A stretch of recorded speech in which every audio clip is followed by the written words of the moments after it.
Hello, everybody. This is Alberto Kennedy.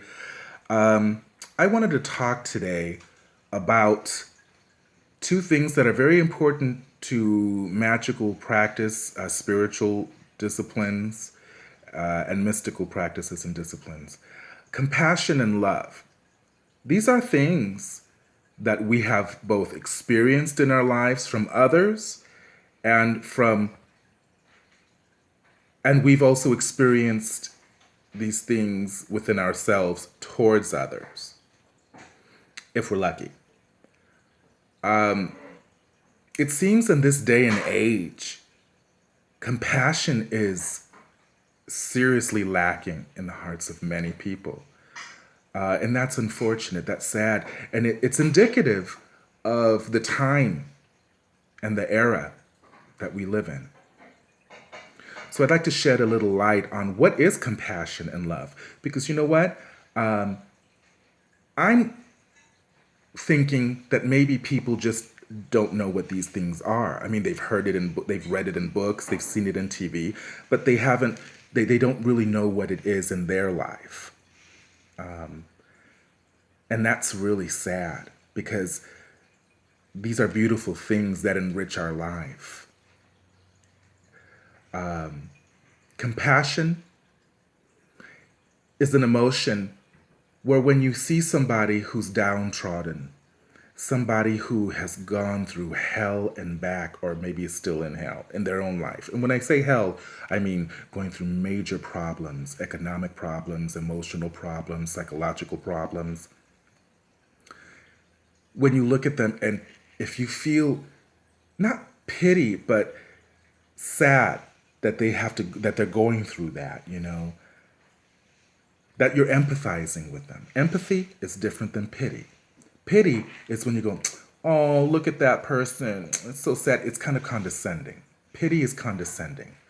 Empathy is when you look at somebody going through something dark, going through a dark period in their life, and you empathize because you can relate to them in the sense that you've gone through a dark period in your life. Maybe not as dark as theirs, but you know the dark period that you went through was painful and it hurt. So you can relate to the pain they're going through. And that's really what compassion is. So compassion is not pity.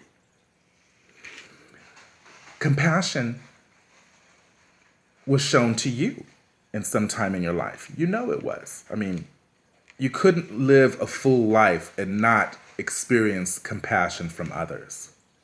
It's just not possible.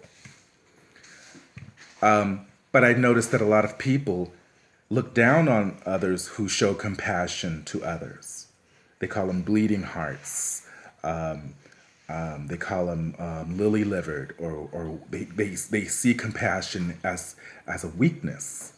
And that is sociopathic to me. It just it's inconceivable to me.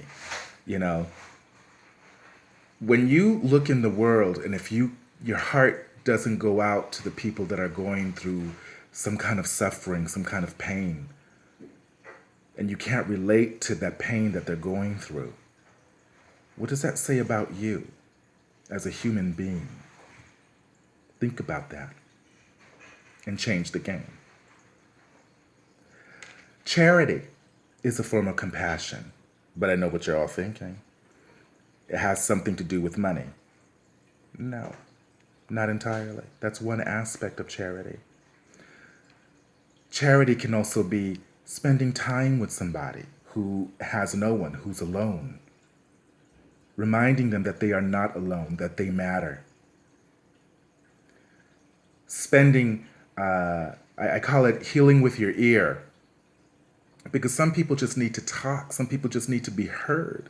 It doesn't matter if they tell you the same old damn story 20 million times. Shut the hell up and listen and act like it's the first time. That's kindness. That's compassion. They need you to listen. Doesn't mean you're going to solve all their problems. You don't have to. No. And 9 times out of 10, they don't expect you to. They need to talk to someone. They need to be heard. They need to be validated. They need to be heard, be seen. They need to be reminded that they matter. And I don't think that's wrong. I don't think that that's a far-fetched expectation. It shouldn't be, because it really isn't. Everybody matters. Everybody. Think about that. You can learn from everybody, even people you dislike. They're teaching you something. Get past your dislike. What are they teaching you? What not to be? Maybe an aspect of yourself that you dislike or that you don't even recognize, but that you do have. Love. Why is love in this day and age frowned upon? It seems like also it's considered a weakness. Just for love, just for loving something or someone. I do not get along well with people who cannot love. I think they're sociopaths, and I have no time for them. I love my family. I love my friends. I love this world. This world has a lot of problems. But I'm glad to be here, and I'm glad that I can at least help some people make a difference in their lives. I believe in love. I don't think it's a weakness. I think it's a strength, because I want to make a difference with my magics, with my abilities, for the living and the dead. So think about what you love. Is it worth sacrificing for? How deep is your love? How passionate are you about love, about yourself, about others, about your path in life, about your destiny, about what you want to accomplish? These things are important, and these things need to be thought about as you engage the world in your realities. Just wanted to share this with you. Thank you.